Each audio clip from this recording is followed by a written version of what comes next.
Beautiful entrance as always, Tony. Amazing.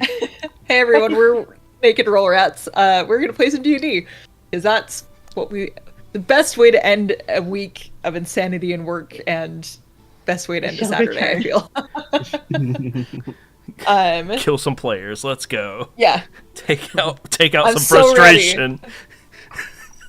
Oh, just wait. It's gonna build and more spring comes along. So we'll start here and then we'll just slowly step up.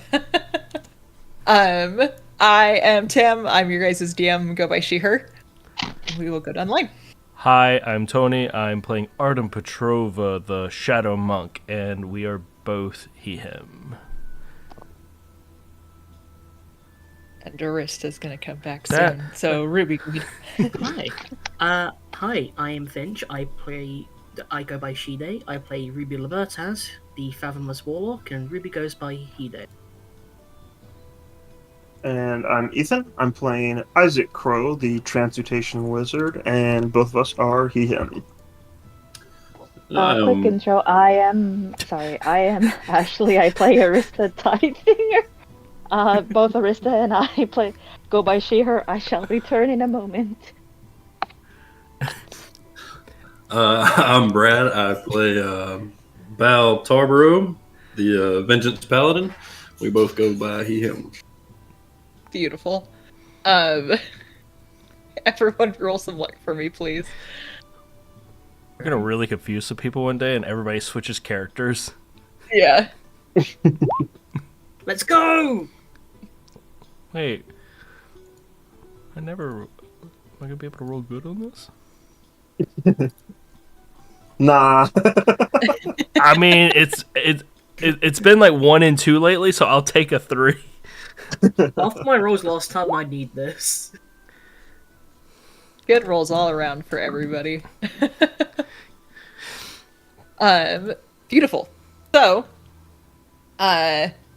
to kick off as far as recap goes for last week, last time, you all continued on your way to Trust, after picking up a abandoned ship, or I shouldn't say abandoning ship, and the people on that boat, where you all met Baal, the Goliath that is currently going about with you guys in Tross now. There was talk of agreement of work for Baal, as well as potentially some of the members of the crew that he was with. You had all also talked about what you were going to do once you get to Trust, and kind of see what the goal was there. Upon getting to Trust, you all found that the storms have been a recent development, and that members of the Mataro have been playing on the docks to be able to make it a little bit easier for people to come in and out, but it has not been a fun point for all traversing the seas as of late. You all were able to meet with Mr. Bowditch, who was able to celebrate with how awesome you guys were about getting that chess piece onto the moving island. And Captain Lyra stopped by and gave you all the Dragon Horde box with supposedly your amount of money in it for the venture. However, the box is locked, and now you're on your way to potentially find someone who can speak Draconic to be able to teach you a word and how to open this box and see how much you all have. There was talk between Ruby and the sword that Ruby found. Ruby was able to talk very briefly with the god within the sword. Where did my thing go? Oh, there it is. I was like, I know this god's name, but I'm always going to say it wrong. Was able to talk with Vizen about where on Earth Vizen's chosen was. Pointed to a point in the middle of the ocean, and said, yep, that's all you get from me, and sent Ruby on their merry way. And said, more questions after you do more work for me. Talks were had about where you guys were going next. you were trying to decide between going to the Lindwern Isles, where the Black Spot Gauntlet had been discussed to retrieve for the goddess. Also, Lindwern is where Rui has been pushed towards for Herona, their patron, and just overall, it's a bad pirate isle, and there's some potential threads to be connected over there. You all also talked about going and potentially getting some more treasure a little bit further south, near southern isles of Bila, to be able to maybe get some more collateral for pirate adventures, and that sort of thing. But Bowditch did point out that down between Bila Island and the Reefs of Heron, there was quite a number of shipwrecks and things there. So there was options for you there. So,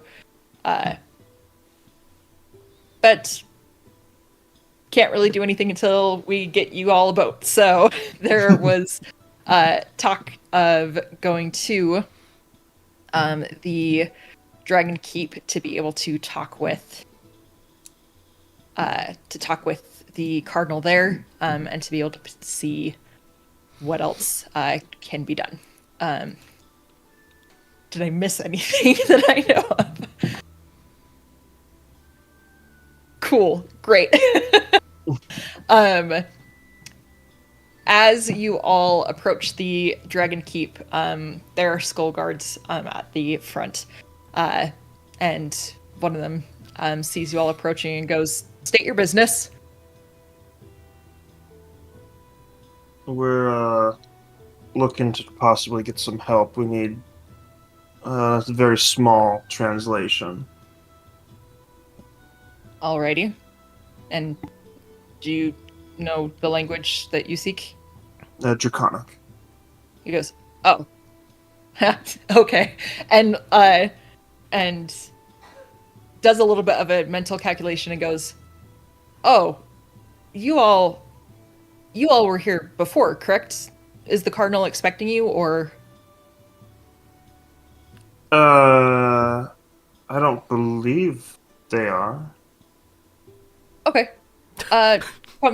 Come on in, and we'll get you set up. We'll put you potentially in the throne room or the study to figure out, and then we'll grab them or one of the other number of Dragonborn that happen to come in and out of this place, and very jovially opens the gate for you and escorts you all in.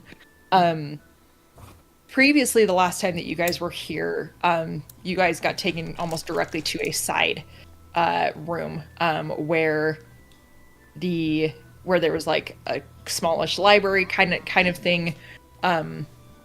Instead, this time they take you further into the keep, and they open these doors, and it is a massive room just entirely made of stone, and where tapestry you would imagine to be, it is all just etched, really shallow etchings of the various four deities of Idun.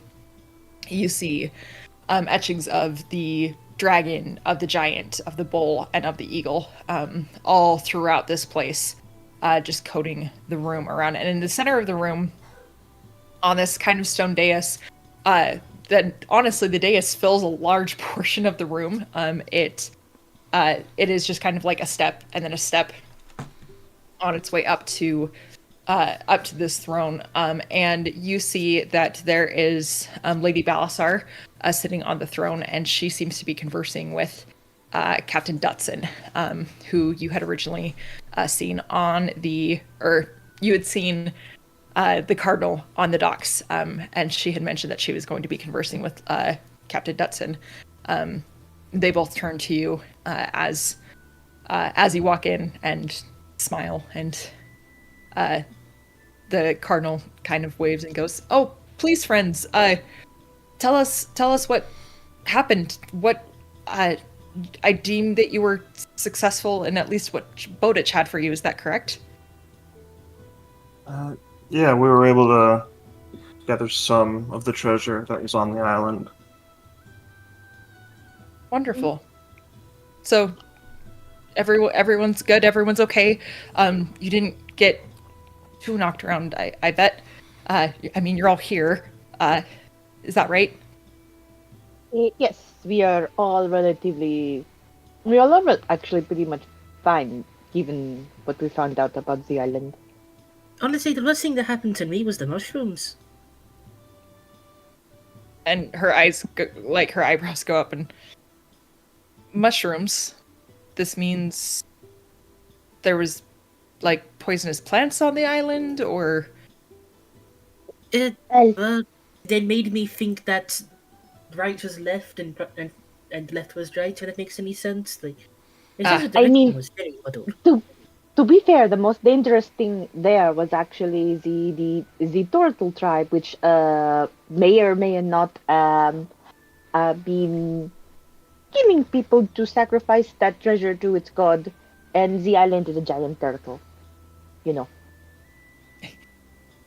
Captain Dudston just starts laughing, and he goes, "See, I told you it wasn't just a normal thing." And she looks over to him and goes, "You know what? I shouldn't take it for granted that the world is full of crazy and mysterious things.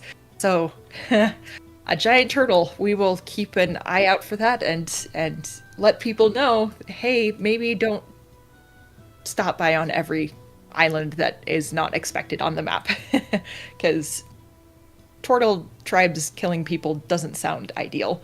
And you just kind of hear Dutson underneath his breath go, "Well, yeah." And Lady Balasar just kind of waves off, and she goes, "But anywho, it sounds like you were successful. At least the amount that was recorded upon you bringing back seems to be rather impressive. So good job." The dockmaster was just giving us an update on the books and everything, especially with as scary as the oceans are right now. It's nice to be able to know that there is some economy happening. Yeah, speaking of what we acquired, we're a little bit stuck. We got our coin, or at least we believe we did, but it's locked away in this here device. And to open it, we need to know a certain word, the draconic word for greed, in fact. And Lady Balasar kind of tilts her head. She goes, "Please, show me what you have. I'm more than happy to see if I can assist you." Who has the box on them? You do. I do. Okay, yeah. I thought you were the one with the box. Check my pockets. Oh yeah. There is a little wooden box in your pockets. I'll take out the box and. Is there like a table or something in here? I don't want to just hand it over. You kind of look around, and Lady Balasar claps her hands, and a piece of the stone in front just raises up, and there's now kind of like a flat table in front of you all. Oh, impressive! I will then set it on the table. Yeah, Arissa really does go. And Lady Balasar just kind of bashfully goes, "Oh, it's nothing. It's enchanted in the room." Anywho, continue. So you have this on the pillar in front of her, or it's more of a table, I should say, than a pillar.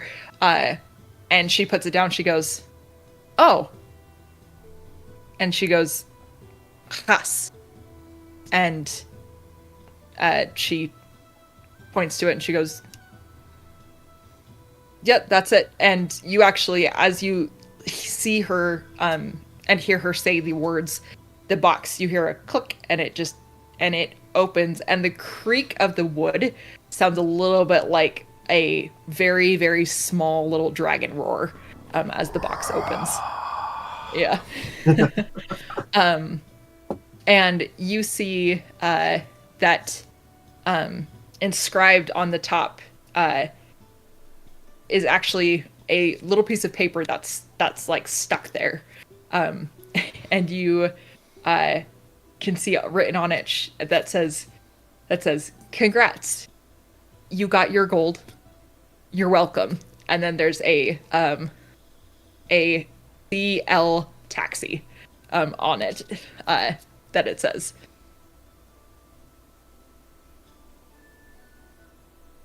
It said what on it? C.L taxi.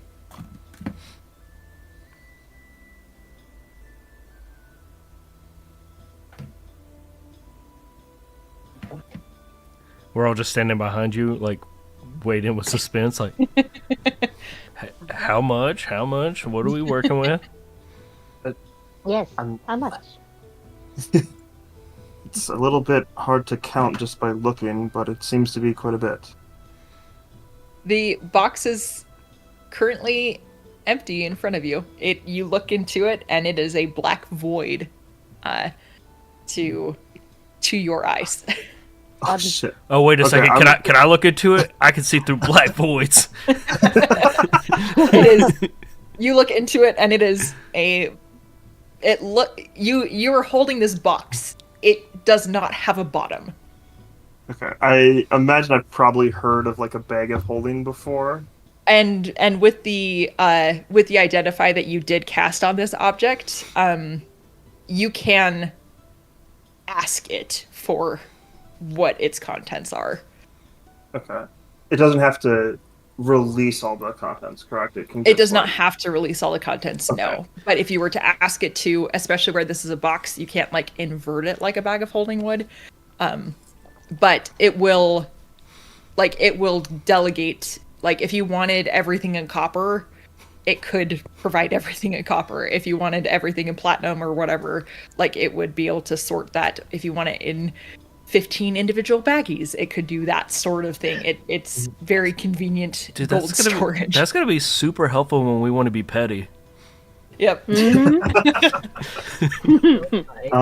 Yeah, I will then Just hit the check pick balance up the button. box. Yeah, hit the check balance button. Okay. But yeah, I'll ask it how much. Okay, Is in there. sweet.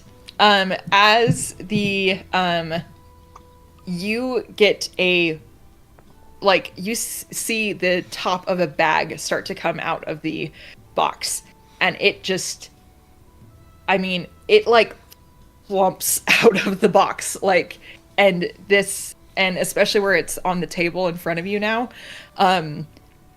it just kind of starts to grow out of the box and fall onto the stone. And just because that's how you asked that, I need to make sure that I'm telling you guys the right number, because there needs to be a 0 in the right place. Not trying to shortchange us. Yeah, no, we're good. Or the other way.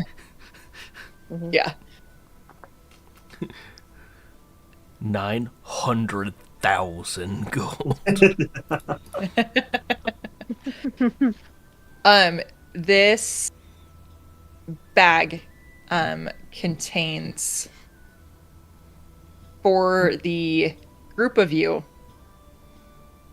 contains 4,400 platinum. Oh. Wow. And it is a hefty bag. So, tell us how much. Or do we know? There is on the bag, actually, as you see, that there is a little tag that says the amount. And after reading it, it actually vanishes in front of you. Oh, wow. I am going to assume that is a lot because I have only heard of platinum, but that is a lot. Yes. Vic, That's How much was it? Ton. 4,400 platinum. That. I was going to complain about not getting the cloak, but okay. Yeah, no, that's fine. Let us Okay. remember that Arista only knows gold, silver, and copper, so platinum is like, the fuck is that? So she is going to assume it's a lot. Oh yeah, Ruby's But gonna she kind of whisper into your ear, just like about 10 gold would be one platinum piece, I believe. Uh, I will, like, while we're in here, I just want to bring it up and just be like, so, you know, we're thinking about going over to Pirate Capital over here to our immediate right here. Have you found out any other magical artifacts that may be in the vicinity? Lord Captain Dutson looks to you and goes, yes, we have in fact found a couple, but we have others that are seeking those out. We're working on expediency here. I mean, it's already been over a week since you all were here, and we have until the equinox. So we're wanted to divide and conquer a bit. And he goes, we have a group that is going to investigate a little bit further north, a little bit closer to the capital of Orn. There is supposedly a markman up there that has a pretty extravagant bow that may be worth our investigation. And he kind of chuckles and he goes, we're going to try to talk with a gentleman in Helgrind. He tends to have some pretty interesting items and would love to see if we can get something interesting off of him. Is he a blacksmith? He is. Have you met Hodges? Oh, yeah. Yeah. Last time I was here, I met him. And I want he that to be goes- as confusing as possible. yeah, his eyes kind of narrow, and he goes, here as in trust? Yeah, the last time before the whole evil goddess lady showed up and made her whole presence known and everything like that. Yeah, I met Hodges here.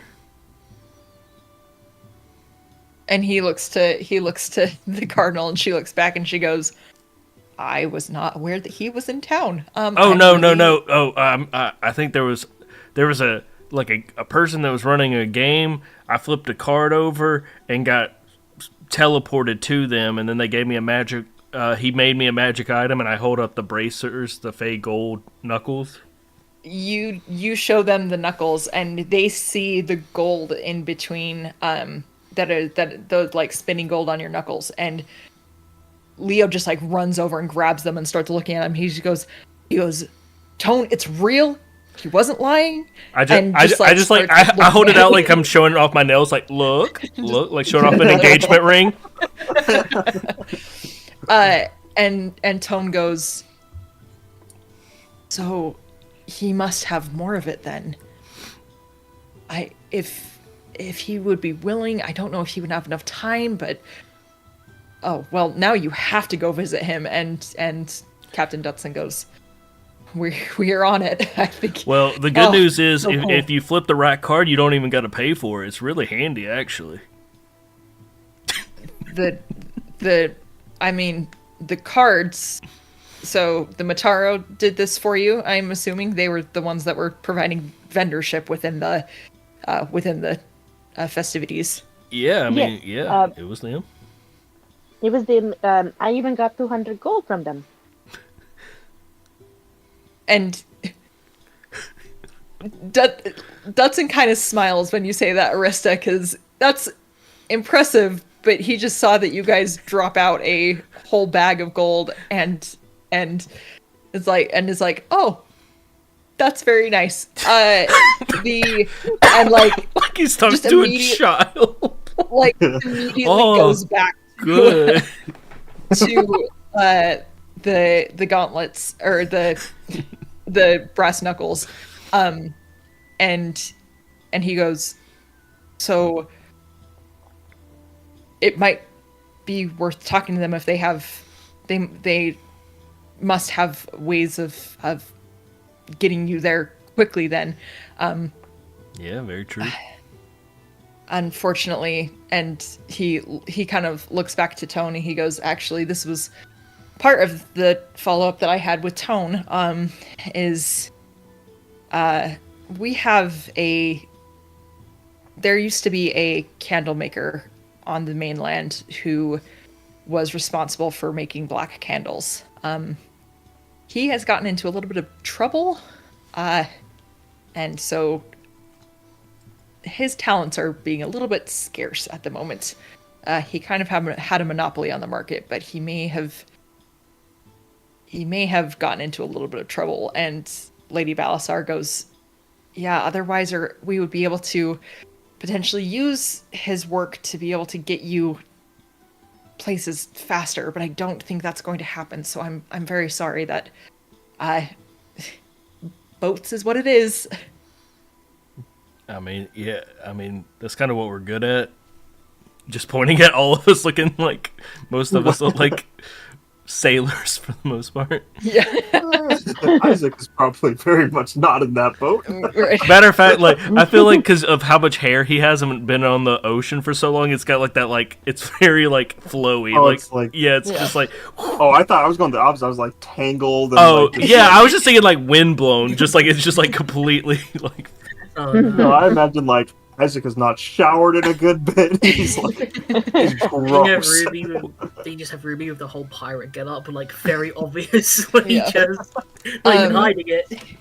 And as like Lady Balasar says that, she looks and she goes, I am very sorry. I was not under the impression that you had gained a member, and points to the ball and goes, hi, I don't believe that we have met before. I'm Cardinal Tone Balasar. I'm the Cardinal of the East, of at least representative of the Cardinal of the East here.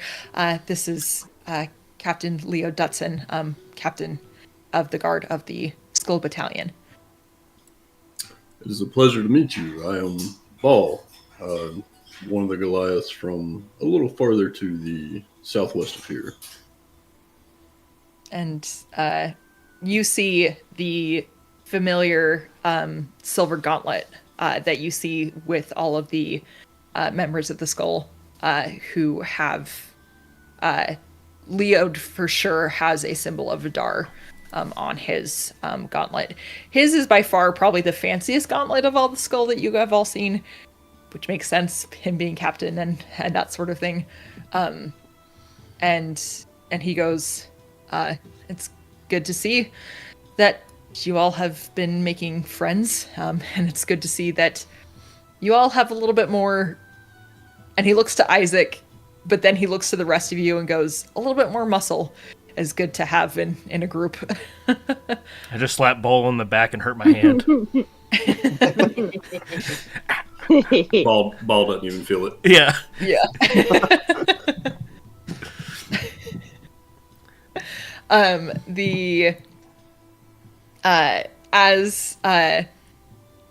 As that moment happens, Leod goes, the other places were having a little bit of a hard time. There was talk of a item a little bit further to the north, up in Bray. Here, we can throw the map up for y'all. A little bit further up to the north, where Bray is, and some of the frosted lands up there. However, these storms have been really nasty, so we're trying to get a specific group up there. They've just been waiting for the go-ahead. They have had to come back already, with the storms being as terrible as they have been. We've also sent a group to potentially start making their way towards Hythe.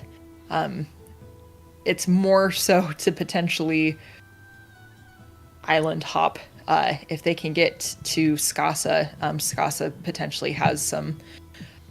There's a Stiana Institute there, and they tend to have a camaraderie of very rare items there, so they may be able to help. But the blockades throughout the Lindworm Isles are making that also particularly very difficult. So we're trying our best to go around before going in, but where you all were not necessarily as well known, we figured sending you may be a little bit better than some of our more illustrious groups that we may be able to send off to the sea goddess later. They may be able to carry a little bit more weight, but that's why we entrusted the gauntlet to you all. Yeah, sounds smart to me. Mm-hmm. What was the item in Bray? The item in Bray was... As we open up more spreadsheets. The item in Bray was a shield. And he mentions, he goes, it is a shield that was created from the frost giants up there, and it tends to do some, legend says it tends to do some incredible defensive, but also is able to give some giant power as well, at least from what the legends say. I do also have a question, because I mean, I don't know how all this stuff works and everything, but say we get the Lindworm, we get this gauntlet, and we're sailing out, and I mean, if the goddess wants this, if we get it out in the middle of the ocean and we just throw it overboard, would that be giving it to her?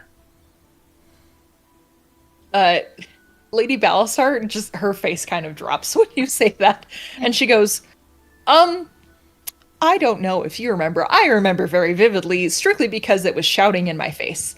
It wanted us to present our strongest warriors with the offering.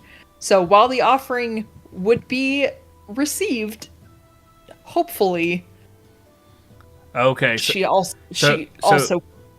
Yeah. So can I? So we take the gauntlet, we put it on Ball, and then throw Ball overboard. That would be presenting both, right? Our strongest warrior and the artifact. Tone looks to Ball and goes, and she goes, yes, and like you can just see the anxiety just building, like. Not that it's easy for a dragonborn to like flush it, like, but you can like, you guys can like actively like feel the heat building in her face as whatever breath weapon she has inside of her, just like. Well, I mean, Ball jumps over. I can't throw Ball overboard, but if Ball jumps overboard with it, he'd be presenting the strongest warrior with them. Leo leans over to Isaac and Ruby at that point and goes, if that ever happens, I will pay you so much money, and like leans back really quickly to like look focused to everything. So you're saying get the artifact and bring it back here? That's the goal, right?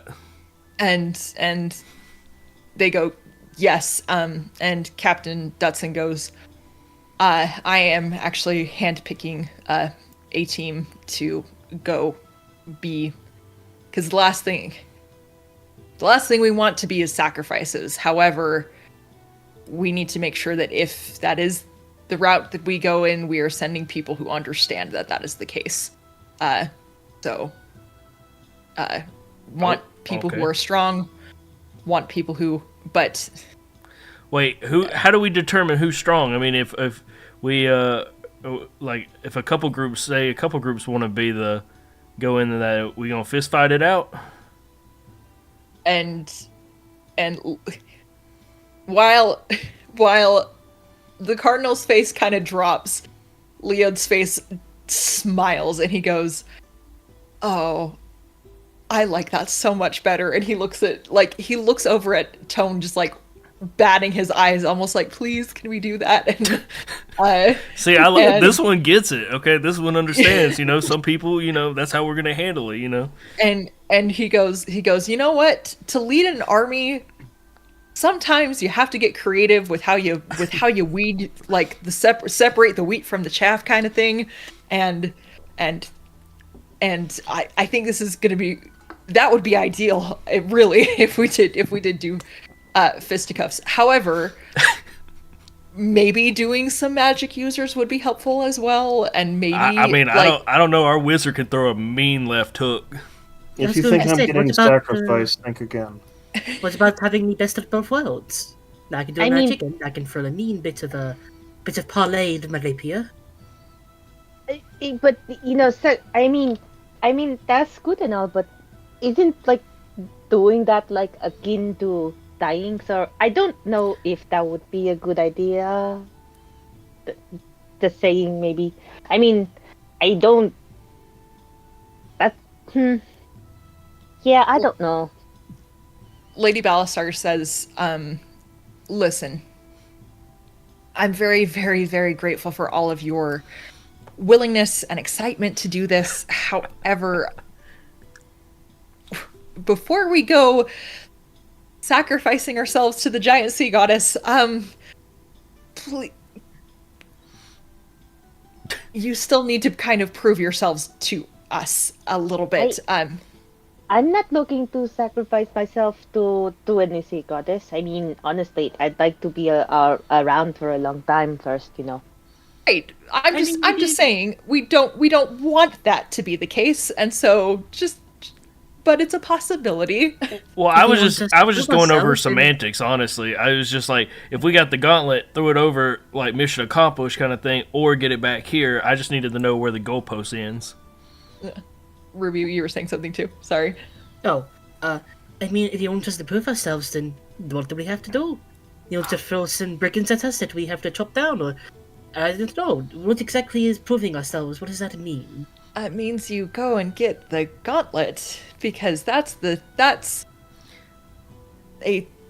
part that we need right now. We need to make ourselves, whichever group is the one that goes and does this thing, we need to make them be able to provide enough of an offering that they themselves don't become the offering. And so we're trying to get as many incredible magic items to be able to give to this sea witch, and to be able to make it a action of respect that, hey, we sent our best people to deliver this for you. I don't know if you all know very much. Please add more to that. Don't just end it right there. Yeah, I don't know how much you all know about the goddess of the trench, but she is petty.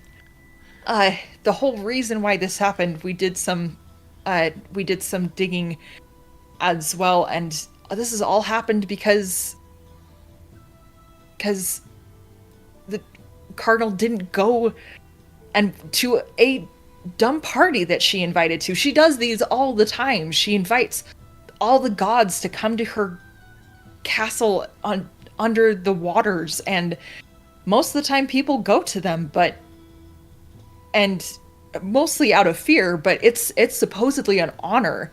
And so she felt snubbed, and I need you all not to be snub worthy. And so while I'm very appreciative that you are wanting to do this incredible honor, we need you to be the best, because she's already offended. If you go in there casually, I can't promise that you're going to come out of it well. I mean, I don't want to go do that, so okay. I mean, I kind of do. I want to go to a god party. And can I ask, how much do I know about the goddess of the Trench actually? I think you rolled That on her before, like when we first Yeah. saw her, and you rolled. Yeah. If I remember right, you actually did roll decently well with it. Yeah, I Yeah. think I did roll And decently. so the idea, and actually probably at some point, your mother being kind of the matriarch maybe would have gone to one of these parties, Ooh. but like it Ooh. would have been like it is not discussed what happens there. But I know like that my mother went, but it's like one of those things. Do right, not speak to me but about that. yeah, but it's that kind of party. right. But like you would know at least like especially with the previous role that you had, it's Rand's way of being able to kind of like maintain her network throughout these seas and throughout the god realms and that sort of thing. It's her way of going, hey everybody, come to me, tell me all your secrets, tell me all the things, look how awesome I am. Like it's very like it's a dark party, but like it's a very how amazing am I sort of thing. It's very much so to bolster her up. Okay. And so to not go is very much so like Death sentence. death sentence worthy like type of things, at least for mortals. Sometimes yeah, who knows what the gods do. Apparently get kidnapped if they don't go. Apparently so. Quick, while we're here and we have, some of the big wigs in the city here, if we're gonna head to Linward, there's a few ways to get in there. Everybody and we've had it brought up a few times. Listen, I don't want to get captured and taken there. That's not the way I want to go. But if we're gonna get in there, we kind of need at least some form of reputation before we go there. And but I want to do it the right way here. So what I'm thinking is we find us a ship, we buy us a ship, we get us a crew, a small crew, something that's easily manageable. But if you guys could spin it as we stole the ship, you let people know that the ship was taken from here, and then just let the dockmaster know that the plan let them in on it. So when we come back, that we don't get absolutely killed by everybody. That'd be sweet. But if we could maybe make it seem like we stole a ship from here, that'd at least get us a start for a reputation. Captain Leo goes, I think that would be very easy to schedule with Catrian. And we will make that known. If that is the way that you want to spin this, just so that way you can start throwing out bait, essentially. Yeah, exactly. And that sort of thing. Catrian would probably also be the best one to be able to get you all a boat. And okay, well, I can let them know the plan, because I just needed to know what kind of gold we're working with here before I can start looking at any kind of ship situation. So now that I got an idea, I can start looking at trying to get us a ship. Captain Dutson goes, I mean, we did discuss that if you all brought back the gold, we would be able to supply you with a ship, full-blown, whatever you all wanted. So, okay, if you are all able to pay for a ship, be it if we need to commission a boat and that's already established, or if you all want to have your own crew, and we're able to designate a boat for you, and if you're able to make that purchase, and he kind of again looks over at the box that Isaac was holding, and goes, we would be able to reimburse you for that effort, because if you have the means to take care of that now, then we'll just switch it, we'll flop it, and be able to provide you with the money that you would have needed for the boat at that point, and then some. I mean, that's What do all y'all think about that? What do you think is going to be the best option? I don't know really anything about ships, so I will leave this up to the rest of you. My knowledge on ships is very different. I know how to. I know, in essence, the best way to sink Well, from Ball. below, but I don't think that would be any use right here, right now. Well, So, I'll let you people, everyone else who knows the more topside stuff, deal with that. She'll just leave it at that. Ball, how long you been on a ship? You been on a ship a bunch, or was that one of the first times you were on one? It was one of the first times I was on one, but I've actually spoken to some of my previous crew, and they're interested in possibly taking on some more work. I mean, we're gonna need a crew. If you can trust them, that'd be helpful. We don't have to get a bunch of strangers, but this is kind of a weird situation we're gonna be in. So if you could kind of let them know, the destination's probably not everyone's favorite, but then again, maybe it might be some people's favorite. I mean, I heard crazy things go down in Lindward, so, I have a reason to go there. That's about it. I mean, we kind of all have different reasons for wanting to go there for sure, but, I think we need to be as expedient as possible since, the everyday kind of matters at the moment. So, we could all split up and kind of take on a different task. I don't know if maybe Ruby, if you want to come with me, we can go look at some ships. And Arista, Isaac, if you want to possibly look at getting us some supplies.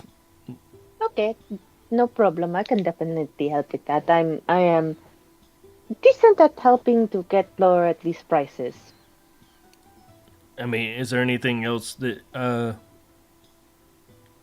anything else, be free to, but we just need to make sure boat, supplies, and then I was going to get, maybe possibly get Ball if you want to look at getting some more crew members together. I can take care of that. I am more than happy to look at some ships. I mean, I know at least a little bit about them. Enough to make a decision. I mean, I do.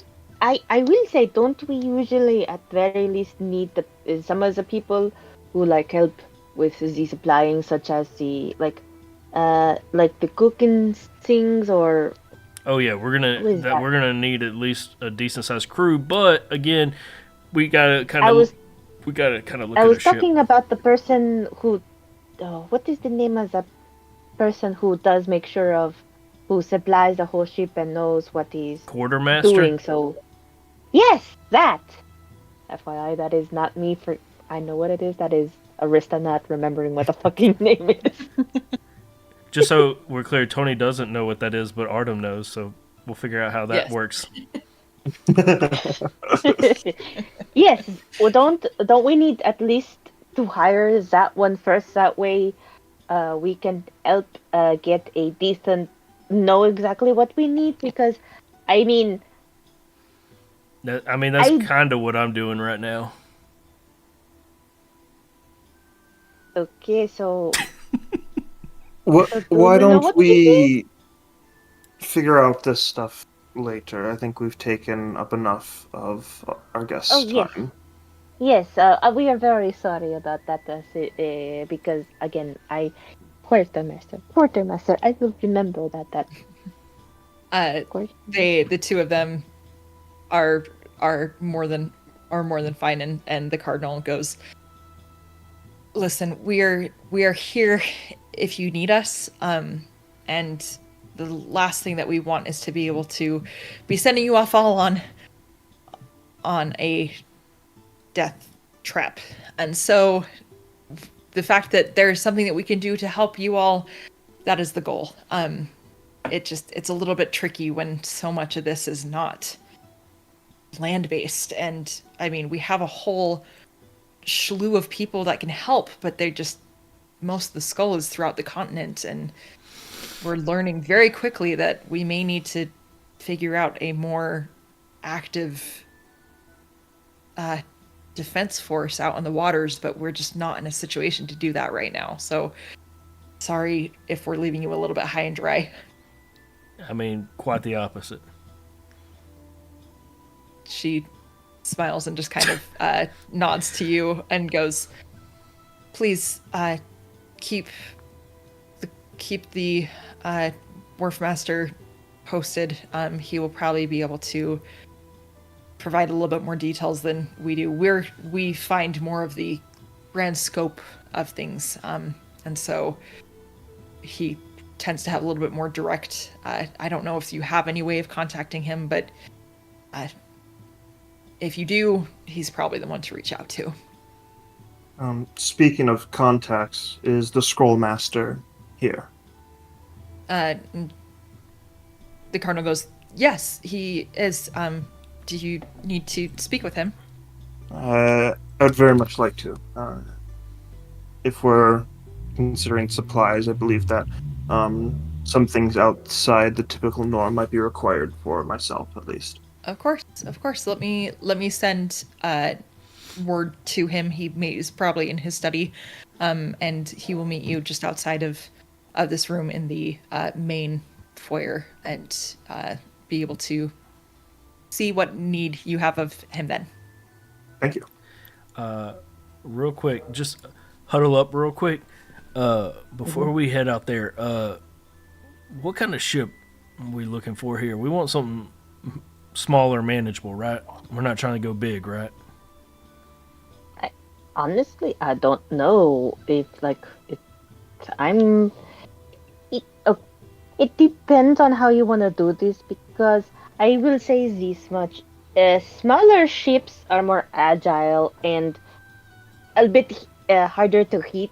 Is when it comes to sinking, when they sink, they go hard. Bigger ships, yes, it takes longer, but it looks. I should not be discussing sinking ships that way, I think. Whatever you think is best. I want my own room. I mean, okay, so we can do that. I'll look for a one that has some spare rooms. Also, when you're getting supplies, we're gonna need those necklaces that we got, and I point that we still have to give back, that we still are wearing. And I could give mine to you here. I don't need it to breathe underwater. I mean, you know what? Just for convenience sake, if y'all just want to give them to me, if I run into Captain, I'll give them to her. But the whole crew's going to need these. It's kind of part of the compensation. I think that's a good idea, especially for people who cannot breathe underwater or do not. I mean, granted, I think it would be good for them to know at least how to float. But I think this is what the captain had before was a very good idea, because at the very least we don't have to worry if somebody accidentally falls overboard. Yeah, so maybe look at getting I don't know, about how many people y'all think? About 10, 15 people? Let's see here, there's 5 of us. Depends on the size of the ship we want to Yeah. I'd say we're going to need at least another 5 people. Probably better. A smaller boat would probably be better for simply traveling fast and trying not to get caught up in things. Yeah, and also we're going to need something that can do a quick escape as well, so I'm thinking small's better for sure. I have a feeling they're not just going to let us walk out if we get this gauntlet. So we're going to look for something small but has a spare room for the wizard. You know what? Most ships have a captain's quarter. You could take the captain's quarter. You and Ruby can fight that one out. I don't care. No, he can take it. I mean, the only reason I really want to pilot the ship is because I think I am the best equipped to do it. Because, at least to me, you know a ship, but that's more how to sink it. Sorry. And That's okay. I'm just not really. I have a feeling I'm going to be steering the ship, but at nighttime. So I mean, I was doing pretty good steering my ship until the storm came. well, good thing there's no storms out on the ocean right now. I mean, I am fine as long as I have a nice. I mean, I'm fine as long as I have a nice bedding, so I don't mind sharing rooms. So whatever. I'm a little confused, Ruby. Isn't the helmsman the one that steers the ship, and the captain Yes. simply takes charge? Yes, even I To be have honest, learned I that. did a lot of jobs on the ship I was on. They all sort of mix together then? That's kind of. I mean, now, if I'm going to be totally honest, take notes, Isaac. Being honest, but yes, if I'm being totally honest, What's that supposed to be? nothing. Yes. Nothing. Yes, I may have, when running away from where I was staying, I may have taken the ship on my own and managed to keep it going for, at least a little bit. How much is a little bit? Like a day, a week, a month, a few hours? About 3 days, I believe. Yes, about 3 days. Yeah, I mean, that kind of tracks. Once you get it going, if you can get it going for a little bit, I mean, it'll do most of the work. But yeah, in a storm, there's a lot of different tasks that need to get done, and one person ain't enough to get it all done. Well, why don't we figure out what everyone will do later tonight? Yeah, that sounds good. Mm-hmm. I think we do need to split up. We have a good amount of supplies we need to gather, and I need to begin transcribing some notes. What were you saying, Ball? I can always talk to the captain from my previous ship. He is currently in between jobs and doesn't exactly have anything to sail around on. He may potentially be willing to come and handle basically everything, and we can go do our own thing while he takes care of the ship. No offense, but your last ship ended up sinking. I never said we'd bring the navigator. Yeah, that's actually your job, Isaac. I don't know if you remember. I think you're the one who usually directs us in most of the ships. I was usually there by your side. I didn't play mostly because, as of recently, I learned it is both helpful to be a bard, but as of right now, now there is a bigger. I never thought that I would fear having to walk down the street because people might actually offer me money to play on a ship. Look, I have heard many tales of bards getting kidnapped for nefarious things, but never getting kidnapped to play on the ship. So I mean, usually they just get kidnapped because they owe debts and people come and collect them. Yes, that I've heard many. Not what this happened as a first time. But well, yeah, let's split up. I feel like getting supplies is a little bit challenging if we don't know how many crew members we're going to have and what type of ship. So since I would say I've been on a decent amount of ships, and for especially a smaller crew, about how many people are we usually? Because I'm thinking in my head, at least 10 people for a small ship. Would that be bare minimum? That's probably kind of what you're looking at. Is that for a larger ship, you potentially could have as many between 20 and 30 crew. Probably for bare minimum purposes, you guys could probably have 10 for at least a boat that would be sensible enough to be oh, someone stole a boat and that sort of thing. The boat that Ball was on, they had, let me see, I think they had about 10, if I remember. Let's see, 1, 2, 3. Okay, so they had about 6, but it was a much smaller boat. It wasn't the most like think kind of like yacht-ish size, like Yeah. and that It sort of wasn't a thing. it wasn't a boat, like a No, proper boat. yeah. It's more like a party boat than say a proper boat. Boy, were you the on a party boat?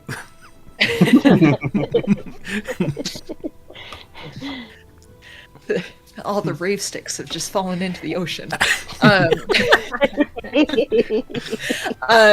the sorry, I hate it. I hate laughing at own jokes. It's the most lamest thing a DM That's can how you know do. No, nope. Hey, I mean, at we least no all matter laughed what. at the joke. Yeah. Hey, no matter what, at least somebody laughed at the joke, even if it's yourself. Somebody's got to do it. That's how I look at all my jokes. At least I'm laughing. Yeah. Someone's got. 1000%. If it's funny to me, then it's good enough. Then it's great. The leech that you guys saw was like twice as big as the boat that you guys were on. Yeah. So like you've seen the range that the Yeah. boats can be and that sort of thing. So, but at least for something that would probably be even worth saying, oh, someone stole a boat, probably would need something a little bit bigger than the scramble that you guys were on. Or not bigger than the scramble. Something potentially a little bit smaller than the scramble. Because the scramble total, I think they had 10 to 15 additional crew out and about. Okay. So that's what I'll mention to Isaac and be like, okay, well, for the ship size that I'm thinking, we're going to need, bare minimum 10, but I'd say if you're getting supplies, it ain't going to hurt to get a little extra anyway. So I'd say go for like, supplying maybe up to 12 people just in case. I mean, it doesn't hurt to have a little extra, that's for sure. One question. In terms of ships, is it better to have a larger one or a smaller one when it comes to a storm? Considering we've had to deal with now two. So I think two that's a big different ways consideration. of looking at it. So if you're going with a bigger ship, going through the storm, they can kind of tank their way through it, push way through it a little bit easier. If you're going in a smaller one and you get stuck in it, it's a little bit harder. Usually with the smaller ones, you're going to try to outrun the storm as much as possible. Yeah, I will say it's usually if you see storms, it's better to just to go, because when it really hits, and they tend to go. Not even like big ships would go like, dude. It was like, ooh. So Well, I can't believe I'm saying this, but then I think a larger ship might be better suited for our needs. I mean, maybe we could always like once we have enough, we could always like trade in for a bigger ship once we get the gauntlet. Maybe. yeah, that's kind of what I was thinking is right now we go smaller because we're going in a quicker style mission. But for long, the long run, I definitely think the bigger one's the better option. But at this moment, I think we go a little bit smaller just because if we have to fight our way through there, it's going to be hell. So we kind of want to try to outrun as much of them as possible. Well, to be fair, I don't know if we're outrunning the storm that's just outside the port, though. We're going to have to go through that one regardless, is what I it I mean, we mean, got do one we- advantage. Just pointing at Arista. And Arista goes, "Hey, you have realized that because of the songs that stops." And I will say this: I have not told anybody because I trust you. I mean, I don't. Then I only met you like maybe a day, but you seem good enough, so I'm going to let you know too. And she points, and she's talking to Ball, by the way. No, it was Ruby the whole time. I've only known you a day. We've now. I just met okay, you. so it's been. Well, no, It's literal. Maybe it's been like maybe 3 or 4 days, maybe a week. But anyways, but she goes like, but here's the thing: when I was playing, I felt pushes when when they were nice. The storm let up. Sometimes when I had to really try, I felt it. I felt the storm push back. So it's the storm. Yes, music does calm it down. So that is the thing. So I do have to know that I have to concentrate when doing that because it does really help. but when they like this, also, do not say to the people you are being rude. I have learned, do not say to when you're playing you are being rude.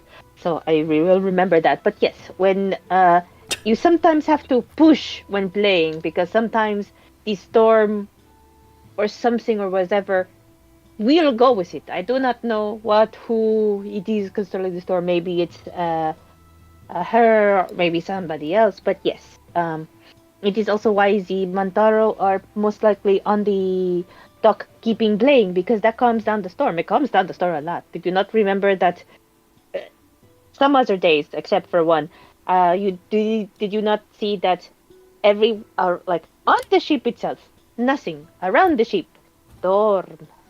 That's great, but I don't mean to be a little bit grim here, but let's say Arista is injured or is sick, or worst case scenario, no longer with us. That leaves us in a very precarious situation. I'm just saying perhaps it might be good to have a backup plan, but I mean, if not, that's fine. I mean, usually the backup plan is a good navigator. Well, we'll see how that pans out. The backup plan is you, buddy. You. I mean, the alternate is like some of you can learn to play a tune at the very least. Actually, I can.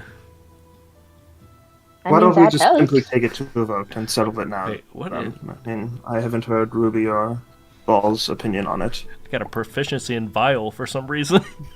I don't know. I guess I can a little bit play. Ruby has been There's kind a of- reason. Sorry, Ruby, go ahead. No. Ruby has kind of been spacing out for a second. So he's just like, Are you talking to the sword again? I'm just kidding. my opinion on what now? Would you prefer to have a larger ship to brace the storms, or smaller ship to be perhaps more maneuverable? I would argue for a smaller ship. We have the Vista on our side, so the storm shouldn't be that much of an issue. And who knows, maybe if we see the storm coming, we can actually outrun it on a smaller ship. And I will say, if anybody does want to wish to learn, I can show you a couple of little tunes. Nothing, not something hard, but it should hopefully help. Maybe. Calming the raging seas with hot cross buns. I'm so glad you said it because that's the first thing that came to my mind was all of us out there just doing hot cross buns.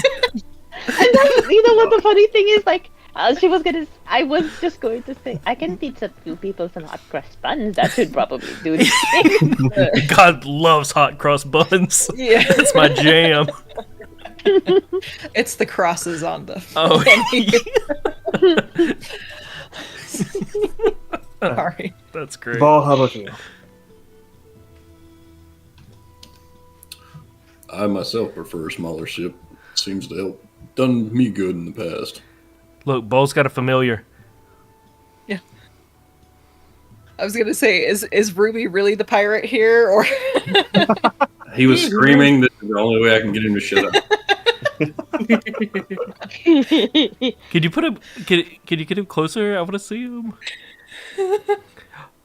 Oh, that's so cool. Oh, camera shy. It's fine. Adorable. Dad, you're playing D&D, not me. Hey, he just clawed the shit out of my neck. Sorry. So, game plan is to, we're picking boat first, or? Yeah, we can go look for a boat real quick. I'll head out. What was the name? I just gotta stay here. What was the name of the person that they told us to go talk to? The wharf master. Wharf master. That was the owner of Jib. That is how I will always know him to be. Okay. Jib's owner. Yeah, Jib's owner. The wharf master, Catrian. Catrian. Okay. And okay, so wharf master, is that the same as a dock master? Yeah, I may have been using them interchangeably. No, that's like- perfectly fine. I just wanted, Yeah. like, I wanted to make sure I wasn't thinking of like two different people. That's all. Yeah. Okay. So yeah, I will do that, but I will mention I'm going to have.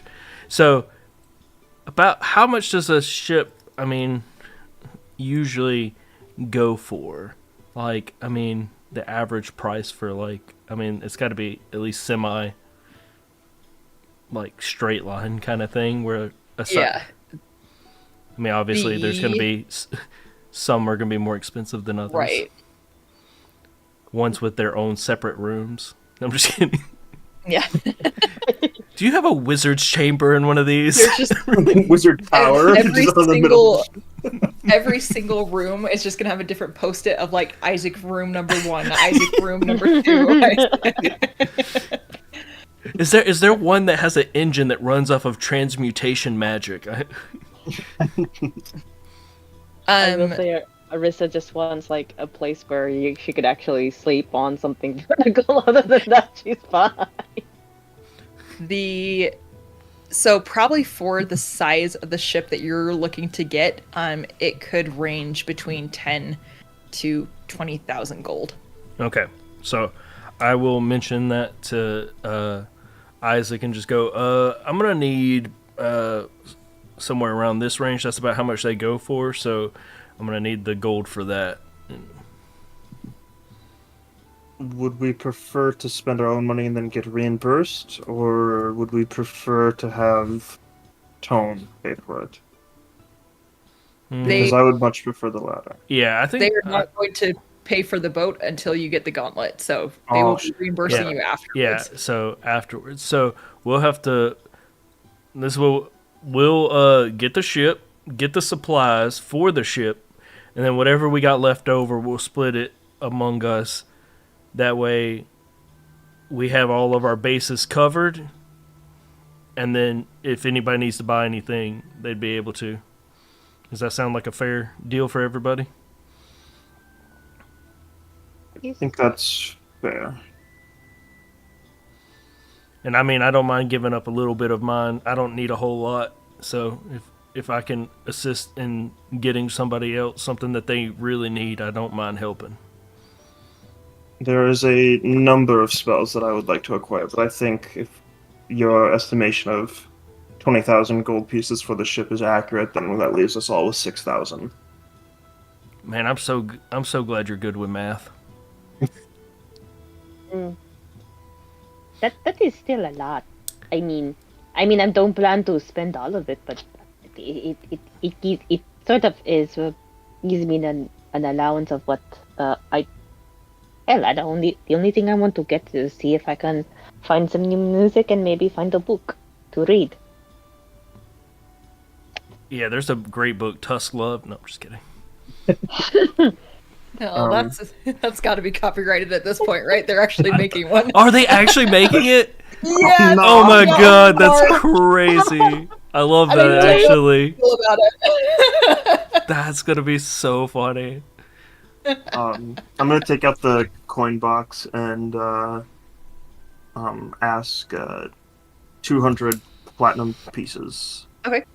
A nice little satchel pops out of the box, and you are able to achieve it.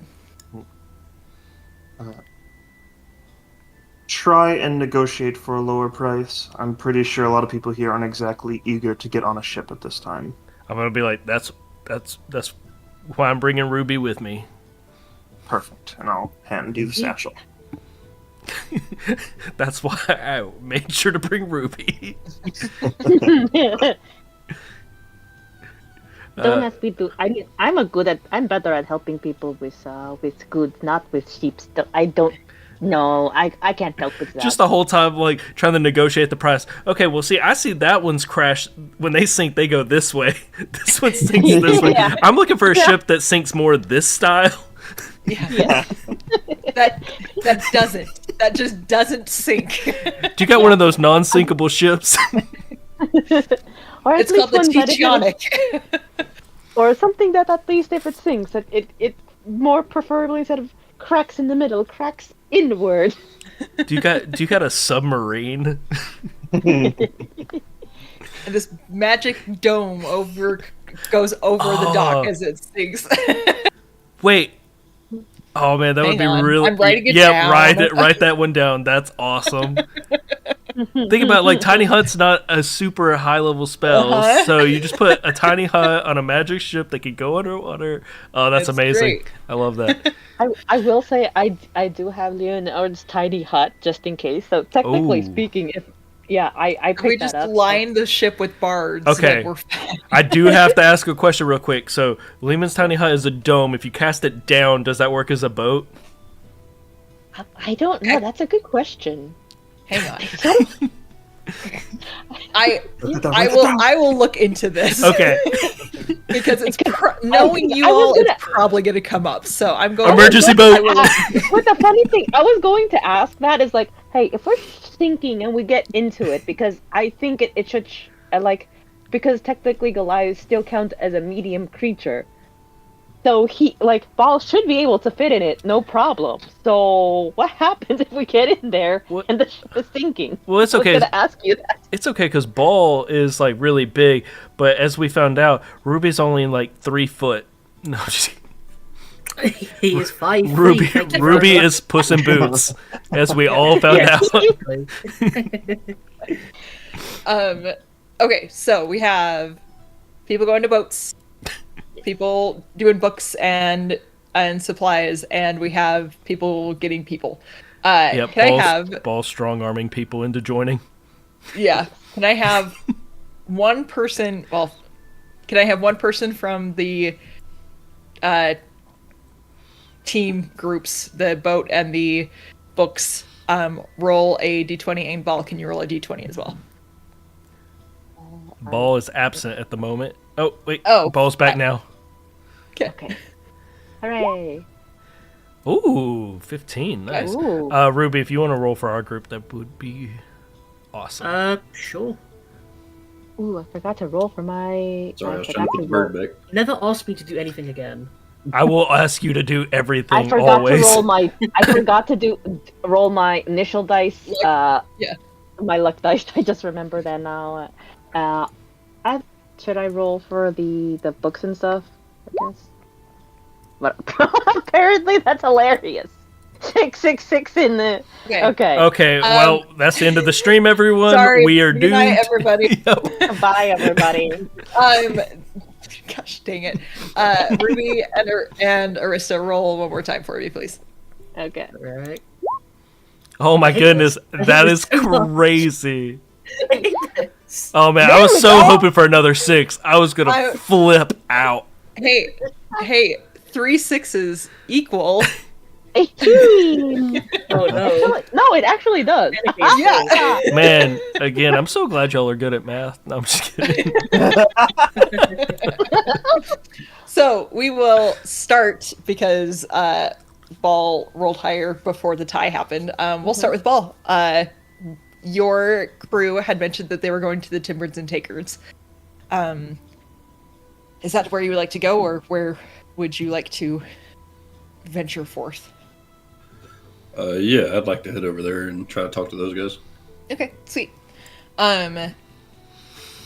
You approach the Timbers and Takers, and this place looks like if someone took a boat and just like flipped it. Like it looks like a bunch of people that were asked to build a building, but they only knew how to build boats. Made up an inn. And so it has this very kind of long, rounded look to it. And as you enter, it's pretty busy in here. There seems to be quite the amount of patrons going about, people flitting in and around the tables to be able to service all these people. It is rather noisy in here, and you do find amongst the commotion, you do see that Captain Damon and what also looks like Keelan and Morris are all sitting at a table together, just having some drinks, and seem to be talking with one of the barmaids, and she kind of goes off and seems to be getting them in order. Is there like a central bar style area? Yeah, so there is kind of over off by the wall, and then the rest of the room is basically filled with tables. All right. I'd like to go up to the bar and order a round of drinks for everybody at the table and myself. Perfect.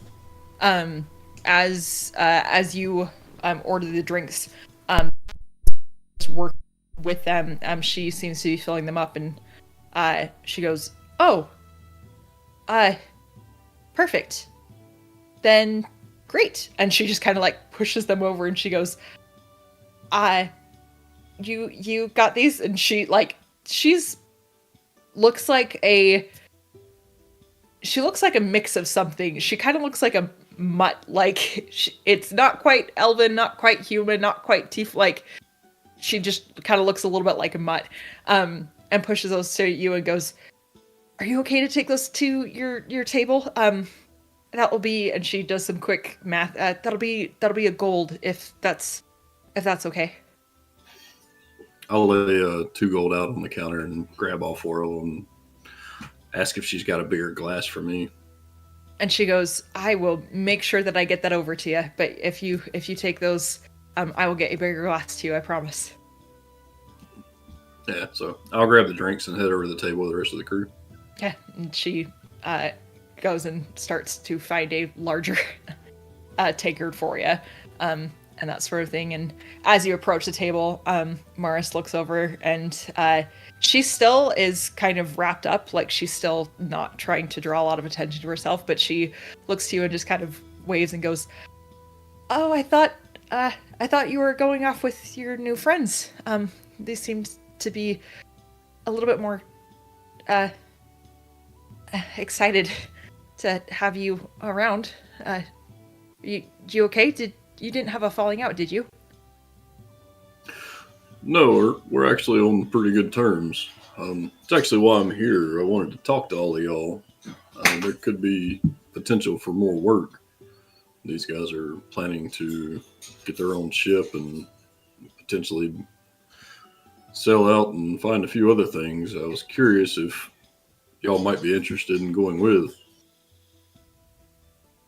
Damon looks to you and goes, "So, any idea of what kind of work we're looking for, or would we just be hands on deck, or what are they? What do they need?" I believe they're trying to fully decide who's going to be doing what right now. I do know that they're looking for 4, potentially 5 other people. I believe they're trying to get together later this afternoon, evening, and actually sort out the roles. And Damon goes, "So, I ask only because I would love to hopefully stay in somewhat of a position where I'm at. Worked a little bit too long and hard just to go back to being a bit simple bowsman, you know. And if that means that I have to let you go off on some grand adventure, I'll find a boat here and commission a crew and that kind of thing. But if they are in need of someone who knows how to actually do a good day's work and actually know how to manage a crew, happy to help out. If they're paying, happy to do it." How about you all come with me later this evening to meet with everyone? They could potentially use your skills. I know there was a little bit of heartache about the previous navigation that landed us in the predicament we were in. Damon kind of looks to the other two and goes, "Yeah, Bryn is a little wounded because of that, if you could imagine. So I have a feeling that he's going to seek employment elsewhere potentially, or try to stay at least landside for a minute.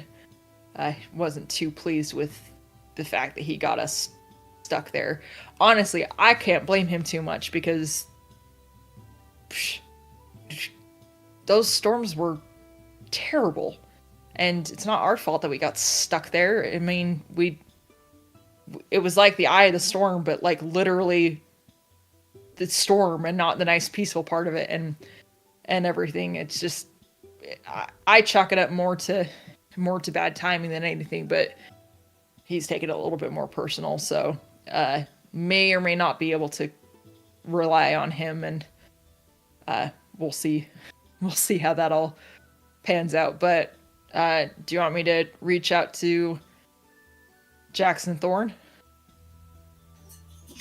I would say reach out to all of them except for Bryn, and then we'll talk to the rest of them and see what they're feeling.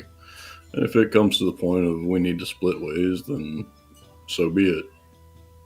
Fair enough. We'll say we are going to do this. Mara stays below deck via her contract like before, and that sort of thing. She's great at what she does, but the last thing that we need her to be out is dealing with too much water topside. And I can fully agree to that, and I'll see to it that the rest of them agree.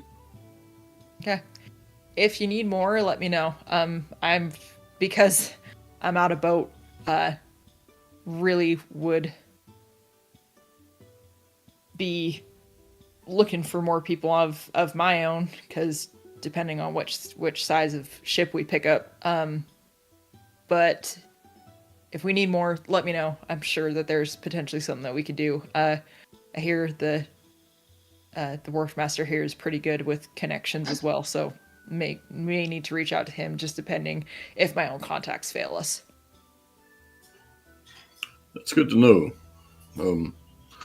I'm not sure where they're going to be meeting at later, but I'll try and see if I can get them to swing by here.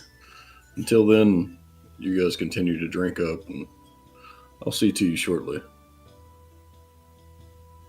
At that point, the barmaid comes over and provides a much larger tankard for you. And you hear Keelan go, like, just whistle, and it's just like, hey, could you get me one? And the dwarf just kind of like rubs his hands together just at the prospect of it. And Damon rolls his eyes and goes, we will be here drinking. We have lodging here for the next day or two, so this is where we will be. So I'll shotgun mine and toss another gold to the barmaid and tell her to bring Keelan one around the same size. And she just goes, I'll go wash this one. This is the only one we have this size. And she just kind of jauntils off and goes to fill it and get her ready for your dwarven friend. And Damon goes, any idea of why they're wanting to go out? I mean, the seas are terrible right now. From what I've been able to gather, they're looking for, I believe, magical items. Something about the sea goddess wanting an offering. Damon just kind of looks down. He goes, I don't know, it just seems a weird time to go treasure hunting, but hey, if that's what they want to do, as long as, like I said, as long as they're paying, I'll happily go sink another ship with them.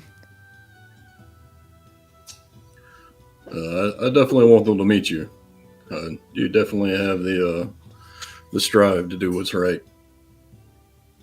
He goes, that's the least I could do. There's enough people out there on the waters that are not worth their salt at all, and might as well try to contribute a little bit to society and take care of fine folk like yourself that you may not know the waters, so it's my job to take care of you.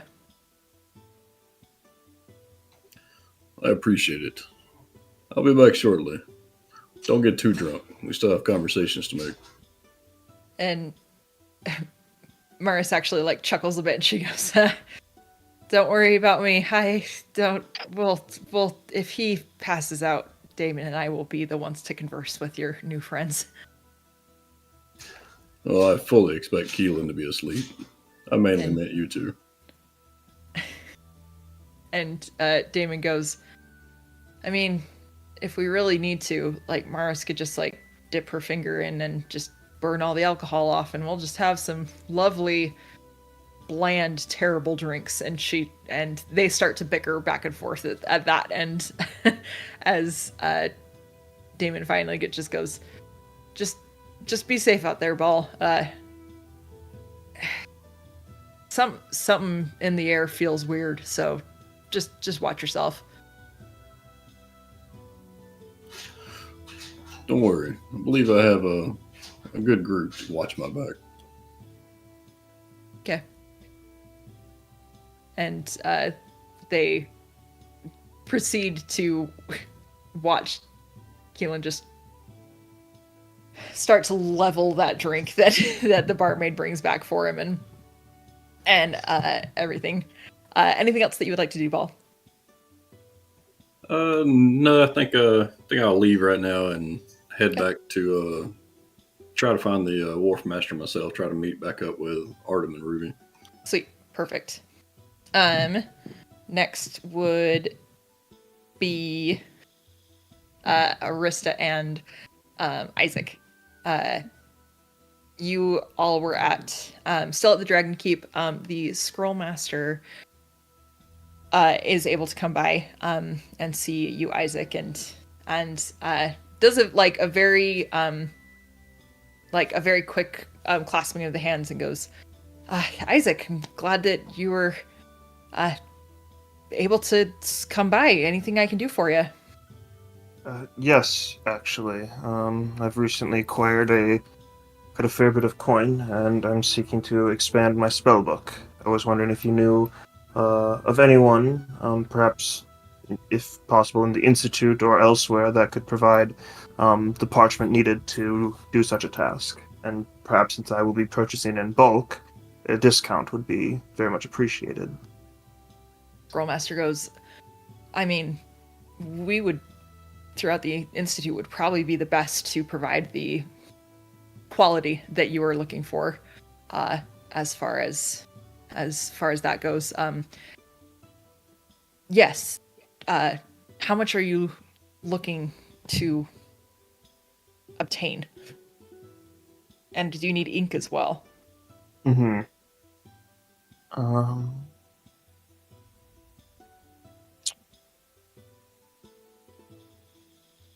Just all. Do you have all the paper? The paper. 4,500 gold worth of materials? And Or his eyes get a little bit big and he goes, I do. I will say, that's quite a bit of spell work that you're looking to be ahead. Where are you going after this? I know that you were out on the ocean, but where? Lindworm. As you can imagine, a prepared spell book will be much needed in a place like that. Yes, I see now. Give me a moment, and I will be able to hopefully provide you with what you need. I think I might have something else for you as well, if you are interested in purchase as well. Let me go see. I will go gather what I can. And he rushes up the stairs. And within probably about 5-10 minutes, him and another kind of Squire Page figure come, and they have like a pile of paper. Wow. And inks and several quills as well, and is just like, and this like poor kid is just like holding all this stuff, and the scroll master goes,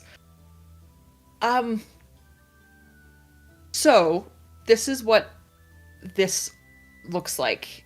I have a means of letting you carry it a little bit more effectively. If you are interested in that, I unfortunately will have to charge as well. But I am a little bit worried. I only speak from experience. And he reaches down and he pulls out these very like filigreed brass pieces that look like they go on corners. And he goes, these are essentially book protectors. They non-enchanted ones. It helps just to not dull the pages. It helps to keep the covers really nice and firm. However, and he reaches out. He's like, may I, if that is all right? And he reaches out for your spell book. I think it would be best not to hand this over for your own safety.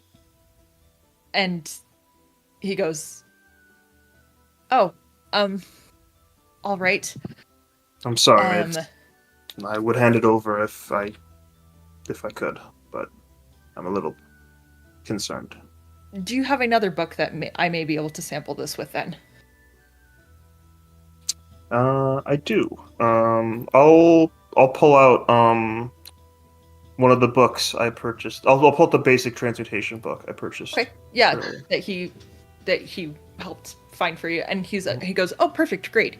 And he picks it up, and he goes and he puts on the four corners of the book cover these, and you hear this little whing, and this little like arcane bubble like forms around the book, and then it kind of like seeps into the book cover. And he goes, I don't know about you, but I'm a little paranoid about my books. This should keep it safe on the water, and it could fit on your spell book as well. It is a little bit pricey, between for 500 gold. I think that's a fair price. Sure, I'll purchase it. Take it off your hands. And I think, just like Arkham said, something to protect your book from the water. Considering our last escapade, I think it's more than a wise purchase. So Yes. And the scroll master goes, perfect, and hands you back the transmutation book with the and he goes, you just need to remove them from this book and put them on the book that you are looking for. While that conversation has been going, the young boy, you see that he has put the pile of paper on the steps next to you, and is now just like is putting like sets of like 5-10 pages like into into this folio, and it like just like keeps just going and going and going. Like And- Arissa's just gonna like stay there, and like maybe it's a bit eerie for this poor boy, but she's just fascinated a little how bit. The longer that you and the scroll master are talking, like Arista can just see like beads of sweat coming down this boy as he's like putting the paper in and just trying to do his job, as his eyes like look up and is just like, there's a sea elf just staring at me while I'm doing this. to be fair, she's never like, okay, she look, this is something she has never seen, okay? For sure, it is probably something he has never seen either. So this is hilarious. At least at that distance. Yeah, he's probably never seen a sea elf this close, and it's like, why is she staring at me? Should I say something? And Arista does not want to like talk to him because there's so much paper, and she doesn't want. And they're able to stack this into it's almost like one of those like accordion folios and like that Yeah. sort of thing. And basically a mini paper bag of holding, and goes. He goes. The folio itself. That's going to be 200 gold, as well. Sorry, these things don't come cheap. Trust me, I know. And it was 4,500 for the paper itself. Correct. And are you needing ink and quills and things as well? A question. I just want a small book.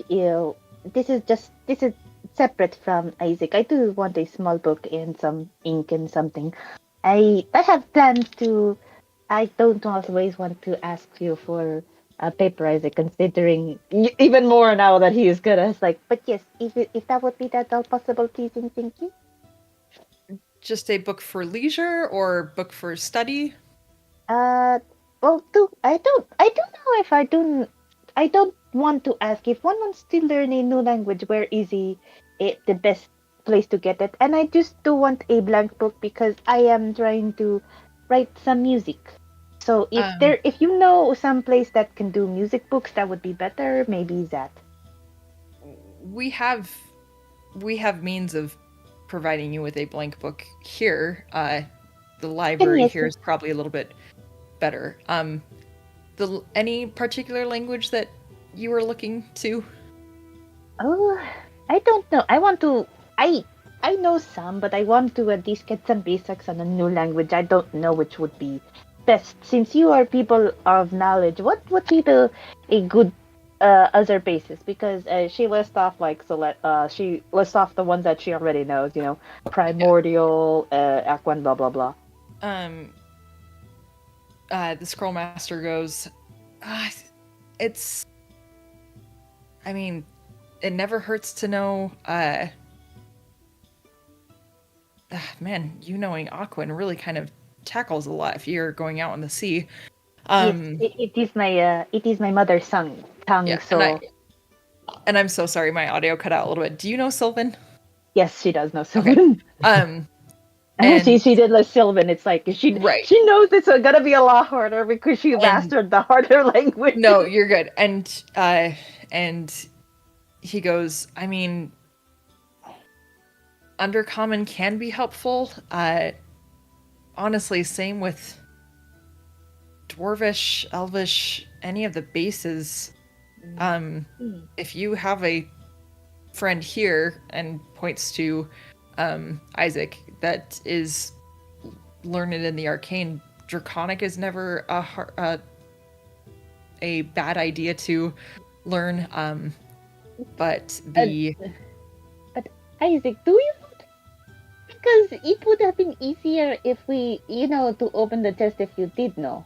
But she's literally asking him this. No, I don't know Draconic. So maybe like the beginnings of that Draconic would be good. At the very least, they could get a laugh. You say that, and the Scrollmaster looks to you and goes, "A wizard not. I'm sorry. Please forgive my ignorance, I guess. I figured it is such a reliable amongst the arcane that I would have guessed that a wizard such as yourself would have studied in it. Let me do that." And as the page boy has finished stacking the folio, the Scrollmaster kind of mumbles to him and he runs off. And he goes and gets it's basically like just a blank notebook kind of thing for you, Arista. And then basically gets Draconic for dummies. Like a Draconic for dummies, yeah, kind of thing. And it's just like A is and that sort of thing. And the funny thing is, she's actually had to teach a couple of people Aquan via I'm guessing underwater they have their own version of Aquan for dummies. So that's how she's taught other people. Yeah. And hands it over to you and goes, that will be 2 gold for the lot. Okay, and she's not gonna ask Isaac for the stuff because her Yeah. own portion because it's there. She still has a lot of gold, Right. so she just hands over the 2 gold. Thank you Yeah. very much. And looks to you, Isaac, and goes, anything else that you all may need? Besides general books and things, I think you have cleared my reserves of paper. Not that I can think of. This has been very helpful. I appreciate it. And he Um, goes, wonderful. One last question, I suppose, before I forget.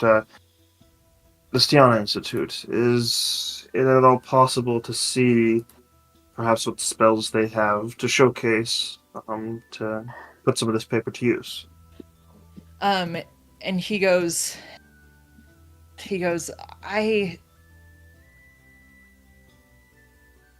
if there's anything in particular that you're looking for that may be a little bit of a better way for me to help and assist, the scrolls and the amount that we carry is pretty extensive, but also not all of it is in great enough condition to copy or transcribe.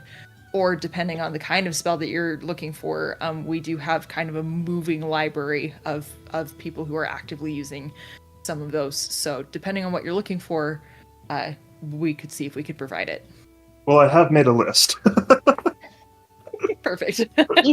He is very good at always keeping lists. And like the scroll master looks at the folio and goes, I am not surprised. I do have a question. You wouldn't. I know you're a library and you mostly deal with magic, but you wouldn't have to have any books on music on here, would you? If only to only maybe to maybe I am copy one so or two. sorry. Sorry. Yeah. Did it cut off? Say that one more time for me. I was asking if they were having books on music to not music theory, but music Right. books, And or is that not a thing for your library? Otherwise, I can go into the market to find some because I have these, but yes. the scroll master goes, I am very sorry, but a lot of our musical tomes are currently being rented out at the moment, or being examined by other scholars. With the state of things, you can imagine why. Yes. I just wanted to know to see if I could add new songs. Don't worry, I have my own, but I just wanted to see cross reference for other things. I have things in mind. And she just smiles at that. Yeah. Isaac, the spells that you were looking for. Mm-hmm. Yeah, I put them in the chat. Yeah, I can list them off if you'd like. Oh, no. Holy cow. Okay, sorry, I wasn't on my funny. Wow. Okay, sweet. The DM is going to take some time and find this out for you. No, that's fair. As you hand the scroll master just like this scroll of stuff, he goes, I will do some investigating. If you are okay with coming back to the keep later, I would be able to hopefully be able to supply you with some of these. Of course. Mm-hmm. Perfect. And goes, well, then we will get to work, and looks over at the page and just kind of like chop and goes, it was a pleasure to see you both, and quickly starts running back up the stairs to where the work was to be done.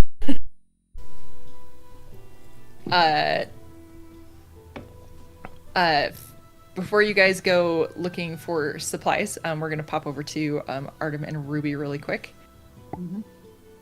They do. You all make your way to the head house with Doc Master. Make a mind now. The dock seems fairly Docky. yeah, just so wooden and flat and just covered in water and footprints. The for the amount of stress that there was when you guys originally docked here, and especially now that we're starting to get into like, probably like mid-afternoon, sort of timeline, things are kind of acting more regular to what you guys expected as you were here. There are still a series of Mataro that are playing on the docks, and the weather is still holding well for the Isle of Trust, or at least the city here, and everyone seems to be going about their day. It seems a little bit like this has become a very much so a norm kind of thing. For the week that this has been going on, people have started to get into the habit of the Mataro being here to assist with this. But you are all able to make your way to the head house and find Wharfmaster Catrian and Jib, who is Jib's honestly owner. probably, yeah, Jib's owner. We will address Catrian as such from now. Because we all know no one ever knows the pet owner's name. You just know the dog's name. Yeah. Like, Yeah, that's and true. let us remember, the Rista was looking out for the dog, not for the wharf master. I mean, that's the important part. I mean, Yeah. yeah. And as you both are able to get to the head house, Catrian seems to be in the main area where it seems like they are able to bring in a ship to do some work on it.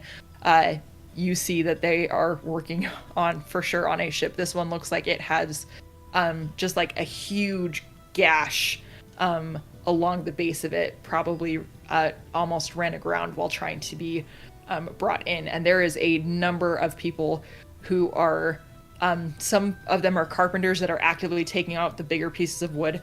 For some of the smaller stuff, it looks like there are some spellcasters that are casting mending where they can.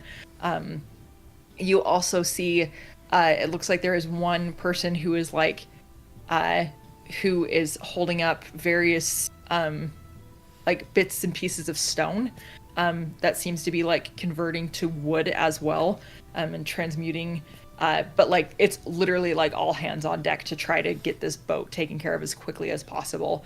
And Catrian is kind of there observing and supervising and hollering for support, and very much so has like the checklist kind of thing, and seems a little bit overwhelmed, at least with the amount of work that is to be done. But that is where you find him. We just start waving. I can so picture both of you just Yes, exactly. That's exactly. yeah. And Jib actually barks a little bit and kind of goes bounding towards you guys and does a little bit of like the Bronco Buck rodeo thing, and like sits down and Catherine rolls his eyes and whistles, and Jib immediately kind of goes to attention and comes over as they both walk back towards you two, and Catherine goes, my apologies. Jib is a little excited about everything that is going on at the moment, and there's been just a lot going on. A lot of people, a lot of motion, and such. I mean, to be fair, I do got sausage in my pocket. And Do you still have that? I mean, yeah, it's sausage, just like a cured meat. It don't go bad easy. Oh, fair enough. I was wondering what you were snacking on the island. Yeah. Just random fingers. yeah, So, I know you're real busy right now, so kind of need to speed it up for you. We're in the market for a ship. and he looks kind of excited. He goes, oh, so Captain Lyra did just absolutely chase you off of her boat, eh? I mean, yeah, but she gave us a good little parting gift as I like tap like my pockets. I mean, quite honestly, we did all of the work, and she hates us for it. No. She hates you for it. She likes me. I thought she liked me more than you, actually. The dockmaster just like kind of does like a really hearty chuckle at that. It's just like, I mean, she's an acquired taste at best. So the fact that you all came out with something in your pockets is great, and it means that you probably didn't absolutely screw her over. So Oh, believe me, if we didn't get paid properly for this, I would have destroyed her ship myself. and he goes, you know what? I would have paid to see that happen. Not because I want her ship to be done. I would just love to see you try. She's pretty scrappy, that one, if you couldn't tell. I mean, I just sit back and kind of watch that one happen. But yeah, nothing too big, just something small, quick, because, you know, with the way the seas are right now, don't really want to be... Right, want to get in and out and avoid as much trouble as possible. And he starts to like flip through his ledgers, and he goes, Oh, it needs to have a room, a private room. and he goes, yeah, they all have captain's quarters, right? I mean, some of them do. Some of them, it's just one big living kind of thing down below. But yeah, definitely. Oh, is this just for, like, how small? Just for you two? Because No. that wouldn't have a room. No. We're not on our honeymoon yet. No, something for like maybe like a little bit bigger than that, like kind of like a sloop, like you're talking about. Oh, okay. Yeah, for sure those will have some kind of quarters with them. And just starts kind of like flipping through the ledger and goes, that one has a busted mast, and just like continues to flip and goes, How busted we talking about? busted enough we probably have to chop down a tree for it. I do know a guy who could chop down a tree. And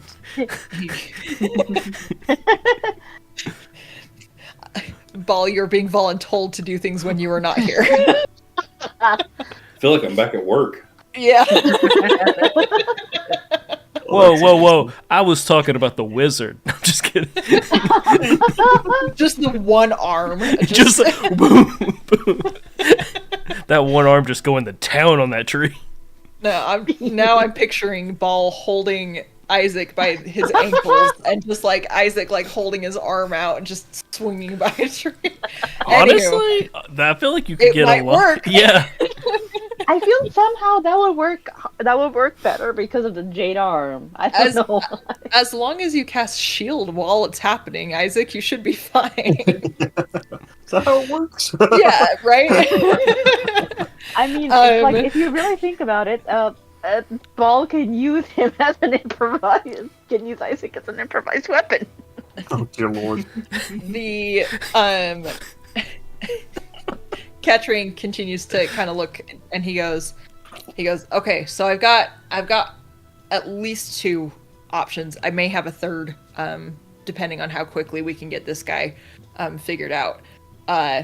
And he goes, so I have a boat that's called Awakened. It's the captain just barely retired and is trying, and mostly has been a commerce ship, mostly just doing kind of hop, skip, and jump jobs across Idune. Doesn't really often go out into bigger water, but still totally could handle it. That's what the commerce trade of this captain did. I also have a boat called the Sea Bottom, and honestly, it's because the captain fell in love with a supposed mermaid or siren or something out in there, and said that he would name a boat after her, or at least her home. So take that what you will. Got that too. Awkward.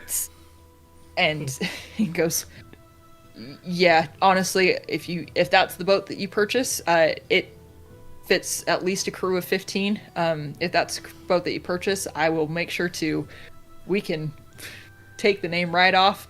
I'll take the mermaid off of the I mean, I'm actually Head of okay the with the boat. mermaid being on the front of the boat. I'm actually cool with that part. That part's fine with me. But Okay, yeah, it's but yeah, no. We gave him so much crap for it just because. I mean, it's weird to name it after you find a sea elf and you're like, wow, I really like her backside. I'm gonna call it the sea bottom. Right. Hence the reason why we gave him just he preferred to dock at night and try to get out before the morning. Of course he Because the amount of embarrassment. He was a funny captain. I'll have to see if I can get you all hooked up at some point. But anywho, continuing. I mean, we kind of got a sea elf with us, and I don't really want that interaction to happen. So, no thanks. Yeah. And he goes, that is fair. It was a funny And movie once, but the second time they just right, Just keep showing up on the dock with flowers and stuff, just getting real awkward every time. right. And from what I have been told, at least by Miss Scramble Captain that you all worked with, your sea elf may or may not be a hot commodity right now, so may not love to add to whatever ego may develop. So I really would hope she'd keep that part kind of quiet, but okay. and he goes, Is that being quiet? Are you And- sure? and he goes, oh, good to know. We'll keep that a little hush hush between Yeah, all of I us. point out at the ocean where it's been real bad lately. Really don't want And to he, bring that kind he of goes- stuff up right now. good to know. And then the last boat I've got is called the Sallet. And it's probably between if the sea bottoms out between Awakened and the Sallet. Probably the Sallet's a little bit of a newer boat. Probably a little bit bigger than the Awakened. We just did they just did a navigational trip with it as kind of its maiden voyage, and it seemed to handle itself just fine. Probably, are you looking to like just commission it and like hire a crew, or like are you wanting to like buy the boat? Oh, we're planning on buying the boat And goes, okay. and the also crew it. Oh, okay. Do But you have crew or? Yeah, we got about I think we got about like 10 or so people, but we could grab a couple more if we need to. Okay, then probably the Sallet's going to be a little bit of a better fit for you. Still really fast, still works really well, but has a little bit more of a flexibility of a crew between like 10 to 20 people, depending on how you can set it up. Okay. And that sort of thing. If you're buying it without crew, then probably looking at least 12,000 gold.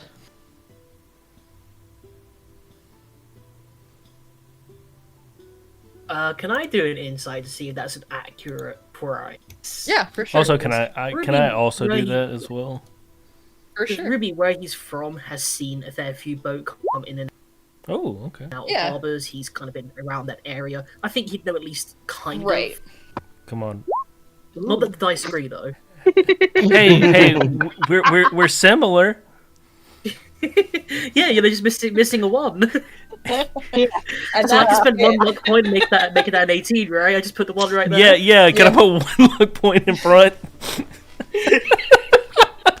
I love that. Oh, that's so not how luck points work. And can I tell you how much that would just make my DM skin crawl if they did? I want to use 4 luck points. That's a 48. It's fine. Pass without a trace. Gosh dang it. Ruby, he seems to be really confident in his numbers. Seems not to be really pulling the wool over your eyes according to what you are all kind of getting the vibe of. Artem, want to pop over to Mataro for a second? No. Too bad. Hold on one second.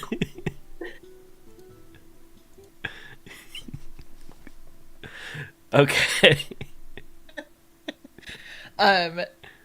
With an 18, if anything, he's probably lowballing you. Like, he's probably throwing this a little bit of a bone for you guys. Okay.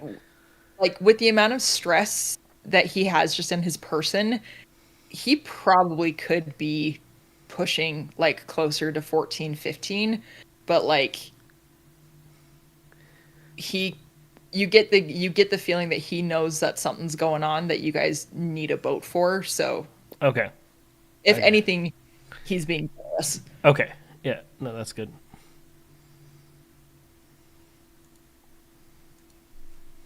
They're back. Okay. I just look at Ruby and give Ruby like a nod, being like I think that's a fair price. Alright, Ruby will simply nod then and just go to Autumn and be like, no, I think this seems appropriate, but are you certain about the ship? I am if you are. I mean, yeah, give it a little quick once over, make sure, we're not gonna end up with like a lemon once we get out in the ocean, but we also quickly we're gonna have to name change it. We already have a name that we really want on our ship. Oh yes, yes we do. And Katrine goes, "Oh, of course. It's your boat now. It doesn't have to say the salad. So we'll bring it in and make sure that it's tip top for you and ship shape and all that. What would you like to have it be?" Ruby has the biggest smirk on his face you've ever seen on him, as he just like the most shit-eating like smirk Ruby's possible. turned into the Cheshire Cat. Yeah, exactly. Oh yes, It just goes the catfish. And the Triton standing in front of you is like, you know what? Compared to the sea bottom, that's a pretty great name. Thank you, I came up with myself. And the catfish is usually on the sea bottom. Man, maybe we should have bought the sea bottom, because that at least would have...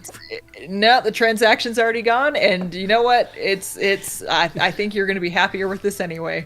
the new one? Yeah, probably happier with the new one. And he goes, okay, we will rush this, I'm guessing. Yeah, we gotta head out here. Real quickly though, before we go, I do need to kind of talk to you. I know you're really busy, but this is kind of just between us situation kind of thing, and just give him like a nod, like since he kind of knows. He goes, yeah, we can talk in my office, and he goes, Jib, and he whistles, and the dog goes and like just goes and sits and watches the boat. With all the workers on it. The dog pulls out the clipboard and starts looking up for it. Starts stamping it with his paw. Things actually start going faster. The dog knows what's up. Jib just starts barking. Barking orders, yes. Yeah. And Katrine takes you and Ruby to his office and goes, What's going on? So, I mean, you were there the last time when, we got tasked with helping out the scramble and everything. You kind of know what the deal is with going on. And, well, we're about to head out to Linwern. And just give it like that a second to sink in. You see his face just kind of falter just a little bit. He picks it up really quickly, but like there's especially with the passives that both of you have, like there's just a little like flinch in his face when you say that. So the thing is, we kind of want to get a reputation before we get there, at least get the word out that that something's going on kind of thing with us. And but, we want to keep it legit because, we're obviously not actually pirates. But we're thinking about paying you for the ship and everything, but once we get on the water, you just give word that we stole it. Gotcha. No, I think that's rather easy to do, and I will open up whatever channels I need to, and I can send out a message to any of our boats that are out and about. Yeah. That, yeah, we'll see what we can do for you.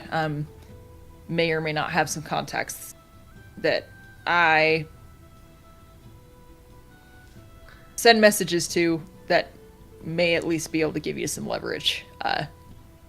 Yeah, just, I mean, it's one of those things where, just where, like, hopefully some word maybe gets around, maybe catch a few people that, the ship was taken. So when we show up, people kind of get the idea that we are actually pirates. Okay. Well, it's a good thing you picked the newer boat then. That seems like that's going to be a little bit more impressive. Oh, yeah, I don't want people thinking that we stole the sea bottom.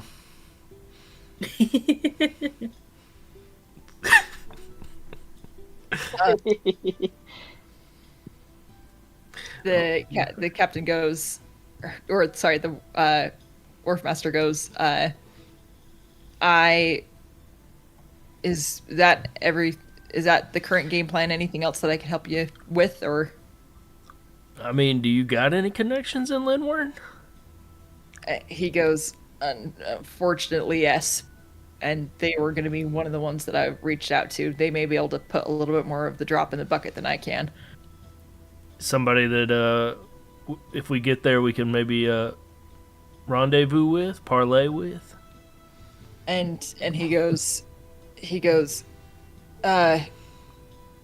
yes. So make sure to keep an eye out for, there's a tiefling named Rex out there. At least that's what he shortened his name to be. He has an overcomplicated one of those fiendish names, but everyone just calls him Rex. He looks terrible, but he's good people. And then there's Sasha. She works she's one of the owners of one of the brothels over there. She at least won't charge you too much for a bed for the night, and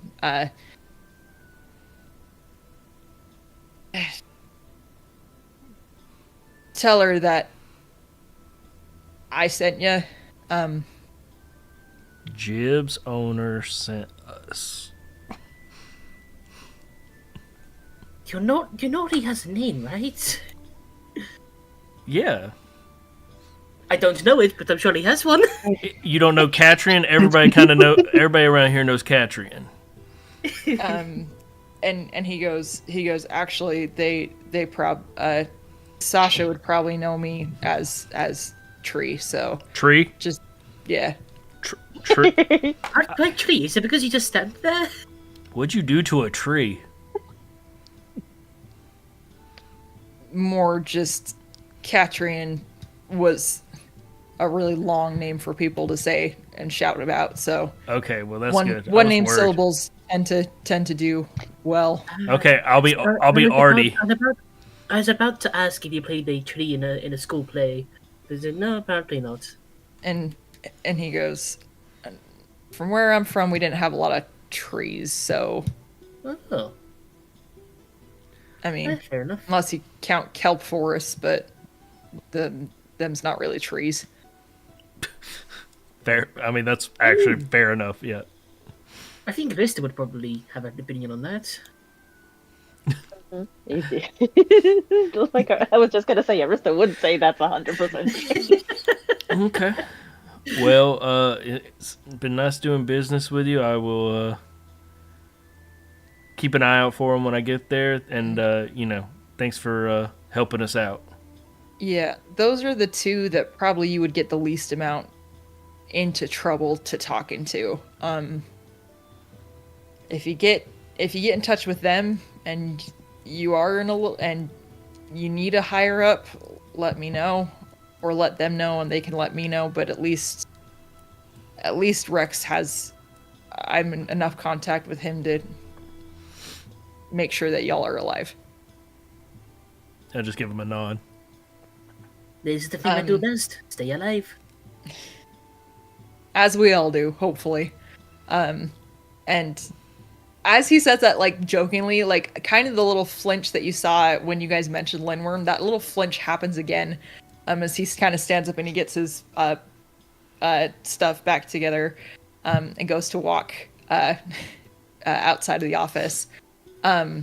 Probably while that conversation is going, Ball, you made your way to the head house, and the first thing that you see is a big bully of a dog, like a bully mix, with a set of, like, what looks like kind of plate armor around its chest, just like barking actively and very like happily, but very like directionally at this a bunch of people on that are working on this boat.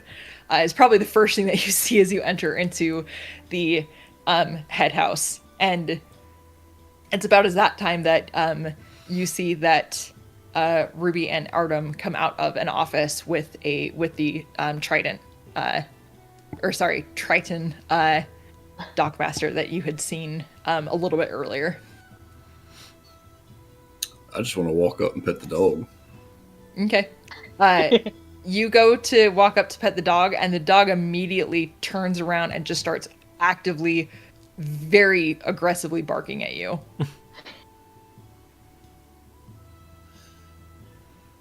Well, in that case, I'll leave the dog alone. I was gonna say, could you roll me an animal handling check really quick? All I can think is, can I pet that dog? I just imagine the dog's like, well, you're really big. You should be getting to work. Oh my Nice. god, you just like fist bumped the dog. Yeah. As like you go to pet it and the dog is actively like barking aggressively, you hear like a whistle from behind you, and all of a sudden the dog just comes up and starts like licking your hand, and like sits down and like cocks his head at you. Good dog. Can I pet And that dog? you see the wharf master come up behind you and goes, he did good, didn't he? Sorry about that. I saw you with these folks earlier, but you're new in town, I'm guessing, so I can't blame him for being too on guard. He's just trying to keep us safe. But really, he should be bucking at me if anyone. I mean, I'm the most dangerous here, but you didn't say that for me. Oh, I thought you were saying because you're like a cat. I mean, that too. Honestly, I'm surprised about that. I mean, you're really big, though. A big cat? I mean, honestly, I'm not even that large for a tabaxi. I'm quite small, actually. I think you're like the third tabaxi I've ever seen, so I'm not 100% sure how. How small were the other tabaxi? One was about 3 foot tall, wore like this musketeer hat, these big shoes, had a rapier on his side. Went up all the way up to You know, I think I had a cousin like that at one point. He had a really thick accent, though. It was really hard to understand what he was saying. As the Dockmaster starts to like finalize some paperwork and things with you all, you're brought up to speedball that these two did successfully purchase a boat and that sort of thing.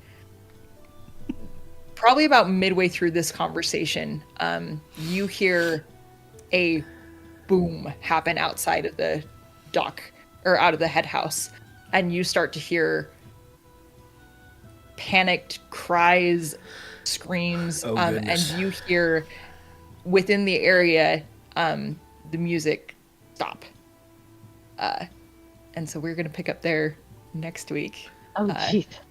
And yeah, so Alright. Okay. very There you go, everybody. Oh man, that was great. Love a good shopping episode / RP episode and that sort of thing. It was great. Yeah. Great. Yeah, successful shopping trip, everybody. Isaac has so much paper now. So much paper. so much paper. Yeah, so I found Ruby Yeah. is really effective as a comic relief. Also, man, if anyone ever animates this episode, I just want them to animate you buying paper. Just tons of paper.